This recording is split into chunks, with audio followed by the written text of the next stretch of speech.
Oke, assalamualaikum warahmatullahi wabarakatuh. Salam sersan.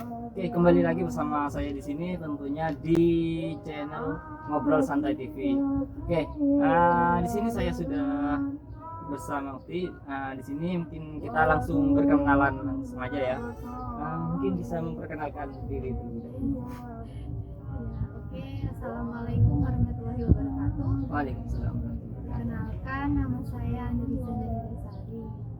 Umurnya 21. 21. Terus apa lagi? Biasa dipanggil siapa nih? Ane. Siapa? Ane. Ane, Ukti Ane. Oke. Di sini kita akan ngobrol santai dengan Ukti Ane, gitu ya. Dan insya Allah ya, ini akan menambah wawasan bagi kita semua, terutama bagi yang memiliki niatan untuk segera menikah, seperti itu ya. Tentunya juga buat saya pribadi seperti itu. Oke, mungkin kita ngobrol santai ya, langsung aja. Di sini kalau boleh tahu nih, Ukti Ane itu umur 21. Oke, 21 ya. Dan sedikit informasi, itu Ukti Ane udah berkeluarga. Nah, itu. Oke. Kalau boleh tahu itu berkeluarga mulai umur berapa? 19 tahun. Wow, usia yang cukup muda ya, usia 19 tahun. Oke, 19 tahun. Masya Allah ya. Itu motivasinya itu gimana sih?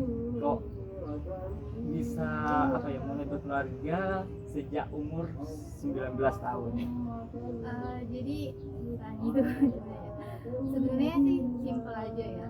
Karena kan udah hijrah dari akhir sekolah SMA. Nah, itu udah hijrah. Habis itu hijrah kan, kalau namanya hijrah kan kita ini ya benar-benar nekat buat merubah diri menjadi sesuatu yang lebih baik, lebih bermanfaat bagi orang lain. Nah, sebenarnya sih niat awal emang pengen nikah muda itu karena hijrah sendiri itu berat. Ya betul. Kalau hijrah sendiri itu berat Sekali emang. Jadi udah ngerasain sih dari awal hijrah sampai emang benar-benar mutusin untuk nikah. Nah itu emang ya berat sekali hijrah sendiri. Dan itu juga sebenarnya udah ditentang sama orang tua untuk nikah muda. Tapi qadarullah wa ma syaa. Tapi qadarullah ini dibolehin.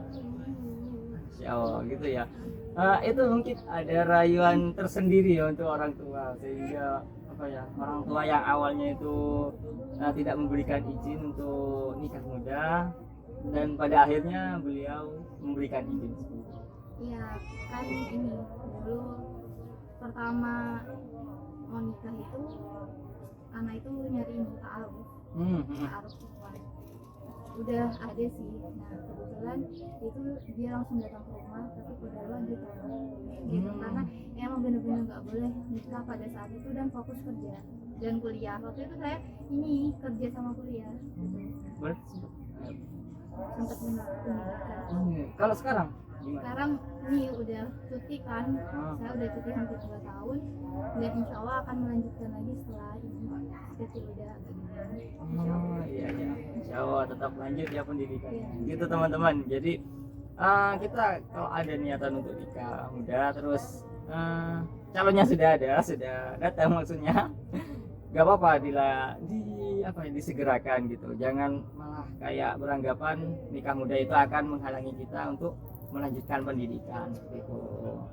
Mungkin ada persiapan tertentu nih sebelum kita memutuskan untuk menikah lah itu, soalnya ini ilmu yang perlu kita ketahui sebelum kita menikah. Ya, ilmu yang untuk mempersiapkan untuk menikah itu yang pasti itu ilmu parenting ya.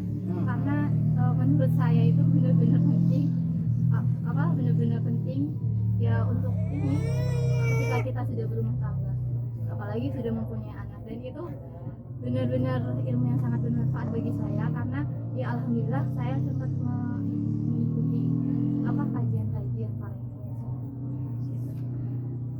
betul sih. Ilmu parenting itu sangat penting dalam apa ya, memutuskan untuk menikah. Betul betul benar.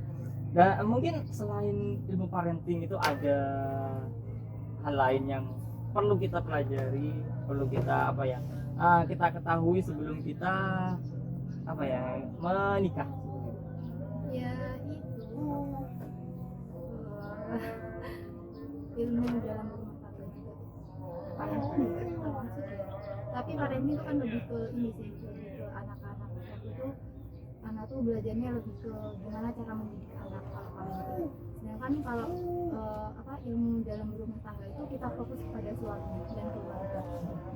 Jadi yang pertama saya ini pelajari itu ini mendidik tentang anak-anak gitu. Jadi dari faktanya itu seperti apa, diterapkan di kehidupan itu seperti apa, itu yang saya perlu dipelajari dan dari materi juga yang disampaikan. Kalau ilmu dalam berumah tangga itu saya mencari-cari informasi aja sih dari orang-orang terdekat yang sudah berumah tangga kayak gitu. Jadi kita mengumpulkan informasi itu agar kita tahu dan nggak kaget setelah berumah tangga gitu. Karena emang benar-benar ketika kita udah berumah tangga itu tantangannya itu emang lebih berat dan ya masya Allah banget. Iya betul sih. Soalnya banyak sekali sih kasus terkait dengan kayak perceraian yang awalnya perceraian dini karena ya pernikahannya dini, terus ya kebanyakan bercerai seperti ini. Mungkin orang tua dari kita itu tidak mau anaknya itu segera menikah atau nikah dini karena banyaknya kasus tersebut. Akan tetapi kan seperti yang disampaikan oleh Ukti barusan, kalau kita mau memutuskan untuk segera menikah, nah ada yang perlu kita pelajari terlebih dahulu kayak ilmu parenting. Nah itu menjadi bekal buat kita. Aslinya kan bukan hanya untuk ibu saja gitu ya, seorang laki-laki tuh butuh juga aslinya ilmu parenting itu. Soalnya kan nggak mungkin hanya seorang ibu yang mendidik anaknya, yang merawat anaknya gitu kan, bisa saling melengkapi nanti gitu.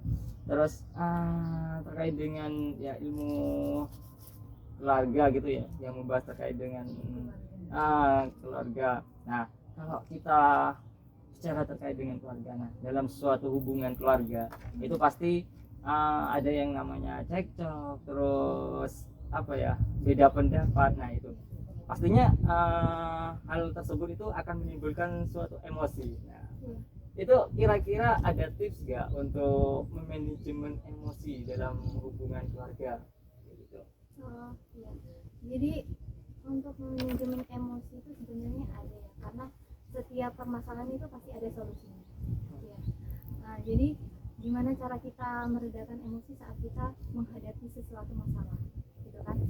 Jadi ketika saya sering sih sebenarnya cekcok itu ya pasti ada dalam keluarga, itu pasti ada. Apalagi dengan suami, kadang juga kita tidak bersependapat bersependapat itu. Nah yaitu gimana ya, jadi biasanya kalau kita udah emosi itu saya dan suami tuh diam.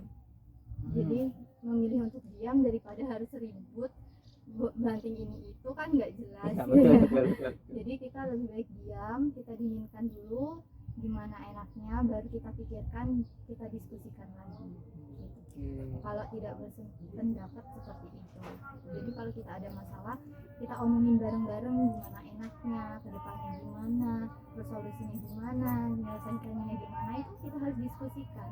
Kita nggak bisa langsung ngambil suatu keputusan tanpa didiskusikan bersama, karena kita menikah itu untuk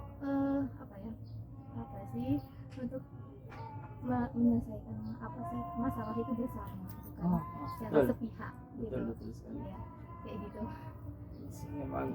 Emang banyak sih yang harus dipersiapkan kalau kalau kita memutuskan untuk segera berkeluarga kayak gitu. Soalnya pernikahan itu sendiri kayak suatu hal yang sakral, satu kali seumur hidup seperti itu. Jadi harus dipersiapkan dengan matang sebenarnya. Jadi meskipun kita memiliki niatan untuk nikah dini. Nah itu kalau memang sudah waktunya dirasa tepat, terus persiapannya itu sudah matang, ya mungkin disegerakan seperti itu ya. Nah, daripada jomblo lama-lama. aduh, saya merasa tersinggung di sini. Aduh. Oke, ini adiknya. Ini adiknya ya teman-teman. Adiknya sibuk sendiri. Kalau boleh tahu, putranya umur berapa? 11 bulan, hampir 1 tahun ya. Insya Allah. Oke, mungkin untuk yang terakhir nih, kayak ada closing statement nih dari Ukti sendiri. Mungkin seperti apa ya, semacam motivasi atau apalah kata-kata mutiara yang bisa apa ya, bisa digunakan untuk para jomblo hati yang di sana gitu. Pesan misalnya apa sih, motivasi kali ya. Sebenarnya gini, kalian ya bagi yang jomblo sih jangan takut menikah. Kalau misal udah memang siap, udah punya materi, udah siap mental, itu udah segerakan aja dan jangan ditunda-tunda. Tapi satu yang penting itu, sebelum kita menikah dipelajari dulu materinya seperti apa, dan persiapan-persiapan itu dipersiapkan semuanya gitu. Sangat apa ya, sangat ngena gitu ya. Oke, mungkin itu ya teman-teman. Jadi perlu diperhatikan juga, pernikahan itu kalau apa ya, kalau saya pribadi itu mengibaratkan suatu pernikahan itu bagaikan kita berbuka puasa gitu. Berbuka puasa itu disegerakan, akan tetapi pada waktunya. Seperti itu ya teman. Oke, mungkin itu saja ngobrol santai pada hari ini. Apabila ada salah kata, saya mohon maaf sebesar-besarnya. Akhirul kalam, assalamualaikum warahmatullahi wabarakatuh. Salam sersan.